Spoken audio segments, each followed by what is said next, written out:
আপনি কি জানেন বিশ্বের সবথেকে ধনী ব্যক্তিদের আয়ের প্রধান উৎস কি? সেটি হল শেয়ার বাজার। আমরা অনেকেই শেয়ার বাজারকে জুয়া মনে করি, কিন্তু আসলে এটি বুদ্ধিমত্তার সাথে বিনিয়োগের একটি চমৎকার ক্ষেত্র। আপনি যদি আপনার জমানো টাকাকে মুদ্রাস্ফীতির চেয়ে বেশি হারে বৃদ্ধি করতে চান, তবে শেয়ার বাজার হতে পারে আপনার সেরা গন্তব্য। আজকের ব্লগে আমরা খুব সহজ ভাষায় জানব শেয়ার বাজার কি এবং কিভাবে আপনি এখানে যাত্রা শুরু করবেন। শেয়ার মানে হল অংশ। একটি কোম্পানি যখন তাদের ব্যবসা বড় করার জন্য সাধারণ মানুষের কাছ থেকে পুঁজি সংগ্রহ করে, তখন তারা তাদের মালিকানার ছোট ছোট অংশ বিক্রি করে।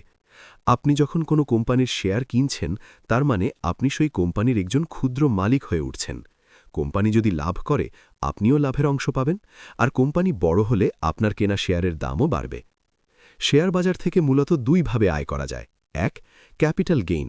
ধরুন আপনি একটি শেয়ার ১০০ টাকায় কিনলেন এবং ১ বছর পর সেটি ১২০ টাকায় বিক্রি করলেন। এই যে ২০ টাকা লাভ হল, এটাই ক্যাপিটাল গেইন। ২, ডিভিডেন্ড বা লভ্যাংশ।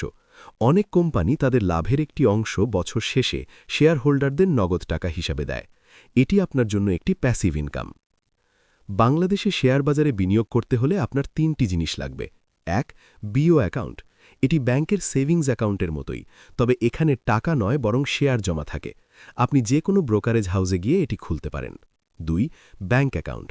লভ্যাংশ সরাসরি আপনার ব্যাংকে জমা হওয়ার জন্য এটি প্রয়োজন। ৩, ট্রেডিং অ্যাপ। বর্তমানে প্রায় সব ব্রোকার হাউসের অ্যাপ আছে, যার মাধ্যমে আপনি ঘরে বসেই মোবাইল দিয়ে শেয়ার কেনাবেচা করতে পারবেন।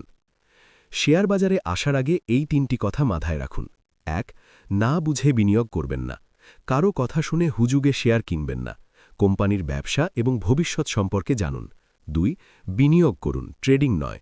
শুরুতে বড় সময়ের জন্য ভালো কোম্পানির শেয়ার কিনে রাখুন। প্রতিদিন দাম দেখে অস্থির হবেন না। ৩, সব ডিম এক ঝুড়িতে রাখবেন না। আপনার সব টাকা একটি কোম্পানিতে না খাটিয়ে ৫টি-৬টি আলাদা খাতের, যেমন ব্যাংক, ফার্মাসিউটিক্যালস, ফুড, এই কোম্পানিতে ভাগ করে বিনিয়োগ করুন। শেয়ার বাজার কোনো জাদুর কাঠি নয় যে রাতারাতি বড়লোক করে দেবে। এটি ধৈর্য এবং শিক্ষার জায়গা। আপনি যদি আজ থেকেই অল্প অল্প করে ভালো কোম্পানিতে বিনিয়োগ শুরু করেন, তবে দীর্ঘমেয়াদে আপনি একটি বিশাল সম্পদ তৈরি করতে পারবেন।